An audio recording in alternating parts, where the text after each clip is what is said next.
हिंदी की पारिवारिक एवं सामाजिक कहानियों के चैनल में आपका स्वागत है। आज सुनिए मालती जोशी जी की बेहतरीन कहानियों की श्रृंखला में उनकी लिखी हुई कहानी पराई बेटी का दर्द। तो शुरू करें कहानी। हम लोगों को वहाँ बैठे हुए करीब 20 मिनट हो चुके थे और मेज़बान का कहीं अता पता ना था। ऐसा नहीं है कि हमारे साथ कोई बदसलूकी की गई हो। हमें सादर ड्राइंग रूम में बिठाया गया था। एसी चालू करने के बाद ठंडा पानी पिलाया गया था। चाय शरबत के लिए पूछा गया था। हमारे सामने हिंदी अंग्रेजी अखबारों का और पत्रिकाओं का ढेर लगा दिया गया था, पर जिनसे मिलने हम इतनी दूर से यात्रा करके आए थे उनके अब तक दर्शन नहीं हुए थे। ये सब लड़के वालों के लटके झटके हैं, इन्होंने दबी जुबान से कहा। तो मैंने उनका हाथ हल्के से दबाकर आगे कुछ कहने से रोक दिया। गृह स्वामी का अमला आसपास घूम रहा था, कोई भी चुगली खा सकता था। वैसे उनका कहना सही था। कुछ लोगों का अहम इसी से तुष्ट हो जाता है कि कोई ड्राइंग रूम में बैठा उनकी बाट जो रहा है। हम लोग कोई औचक नहीं आए थे। कल चलने से पहले बाकायदा फ़ोन कर दिया था। 12 घंटे की यात्रा करके सुबह यहाँ पहुँचे थे। होटल पहुँचकर फिर एक बार फ़ोन कर दिया था। उसके बाद नहा धोकर इनके दरवाजे पर दस्तक दी थी। इसीलिए साहब बाथरूम में है वाला घिसा पिटा जुमला सुनने की बिल्कुल आशंका नहीं थी। पता चला साहब नहा रहे हैं और मैडम पूजा में हैं। प्रतीक्षा करने के अलावा कोई चारा ही नहीं था। शादी से 1 माह पहले हमने ये यात्रा एक खास मकसद से की थी। हम चाहते थे कि वे सारी तैयारियों का जायजा ले लें ताकि शादी में कोई पंगा ना हो। पहले वाला ज़माना अच्छा था, लोग मुंह खोलकर मांग लेते थे। अपनी औकात में हुआ तो ठीक, नहीं तो लड़की वाला दूर से ही राम राम कर लेता था। आजकल नया फंडा शुरू हुआ है। वर पक्ष कहेगा हमें कुछ नहीं चाहिए, आप बस अच्छी शादी कर दीजिए। अब इस अच्छी शादी का कोई पैमाना तो है नहीं।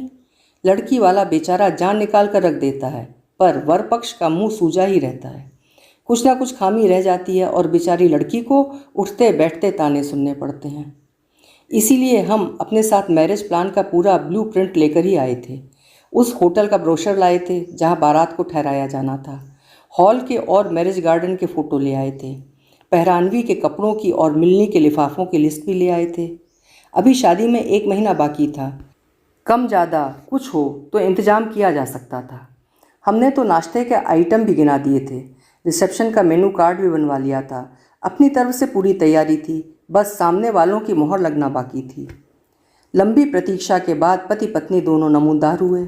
उनके सद्य स्नान चेहरे गुलाब के फूल की तरह खिले होने की उम्मीद थी, पर वे तो बासी फूलों की तरह मुरझाए हुए थे। नमस्कार आदि की औपचारिकताओं के बाद इन्होंने वे सारे कागज उनके सामने रख दिए। एक बार मुआयना कर लें, कुछ कसर लग रही हो तो बताएं। पति पत्नी दोनों ने एक दूसरे को देखा, फिर समधी जी गला खखार कर बोले, दरअसल हम कल फ़ोन पर ही बताना चाह रहे थे। क्या? हम दोनों ने एक साथ कहा। मेरा तो कलेजा मुँह को आ गया था। सुयश फिलहाल शादी के लिए मना कर रहा है। हम दोनों जैसे आसमान से गिरे। मतलब? उसकी इच्छा है और हम लोग भी यही चाहते हैं कि साल 6 महीने थोड़ा रुक लिया जाए। क्या बात कर रहे हैं भाई साहब, ये इतना आसान है क्या? आपको पता है 6-6 महीने पहले हॉल बुक करना होता है। समय पर मिलता थोड़ी ही है। हॉल की बुकिंग कब से हो गई थी। होटल के कमरे भी बुक किए जा चुके हैं। कैटरर को, फ्लोरिस्ट को, यहाँ तक कि बैंड वालों को भी एडवांस दिया जा चुका है। कार्ड्स का मजमून तैयार है, आप ओके कर दें, जाते ही प्रेस में दे दूँगा। उन दोनों ने एक दूसरे की ओर देखा और फिर मुंह में दही जमा कर बैठ गए। कहीं ट्रेनिंग के लिए बाहर जा रहे हैं क्या? नहीं, वैसा तो अभी कुछ नहीं है। फिर? मेरी तो चिंता के मारे जान ही सूख गई थी। लड़के को कोई ऐसी वैसी बीमारी तो नहीं है? आजकल कुछ नहीं कहा जा सकता। मैं सोच ही रही थी कि इन्होंने एकदम जैसे बम फोड़ दिया। कहीं कोई अफेयर वगैरह तो नहीं है? वे दोनों सकपका गए। क्षण भर एक दूसरे को देखते रह गए।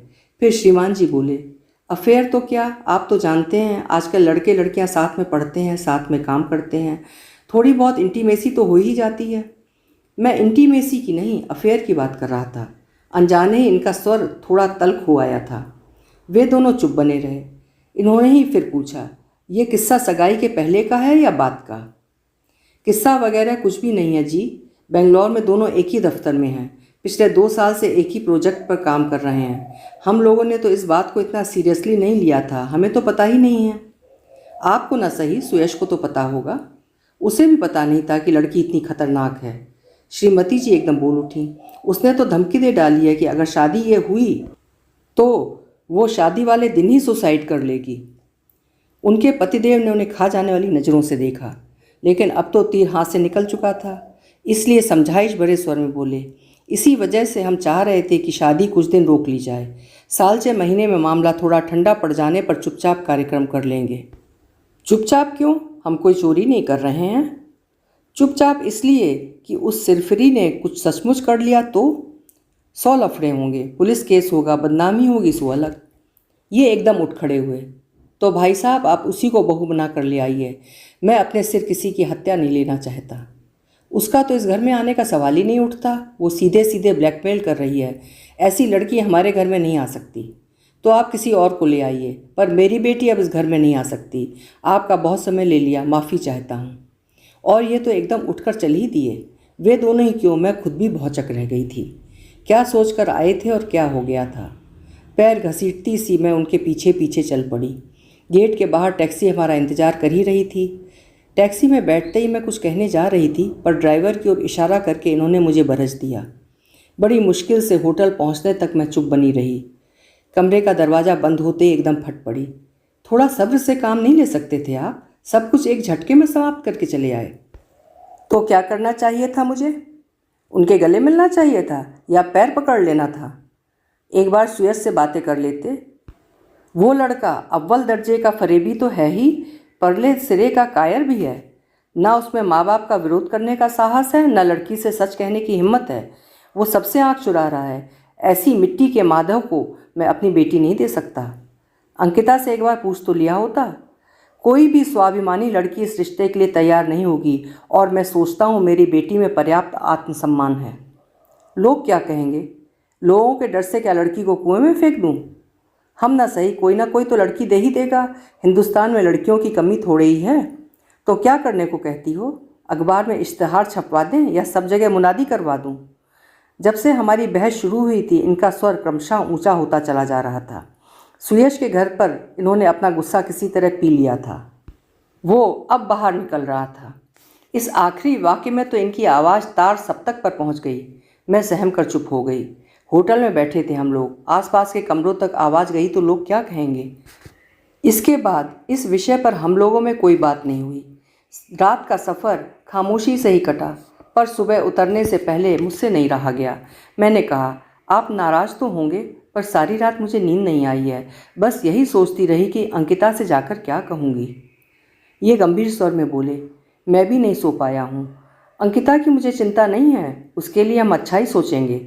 लेकिन मैं यही सोचता रहा कि उस निरीह कन्या को आत्महत्या से कैसे रोकूं, या वो दूसरी कन्या जो बेवजह बलि का बकरा बनने जा रही है, उसे कैसे बचाऊं। मैं माँ थी, सिर्फ अपनी बेटी का सोच रही थी। वे पिता थे, इसलिए उनकी चिंता भी सार्वभौम थी। अभी आप सुन रहे थे मालती जोशी जी की लिखी हुई एक संवेदनापूर्ण कहानी, पराई बेटी का दर्द। उम्मीद है कहानी आपको पसंद आई होगी। कल मिलेंगे फिर किसी उम्दा कहानी के साथ। आपका समय शुभ हो।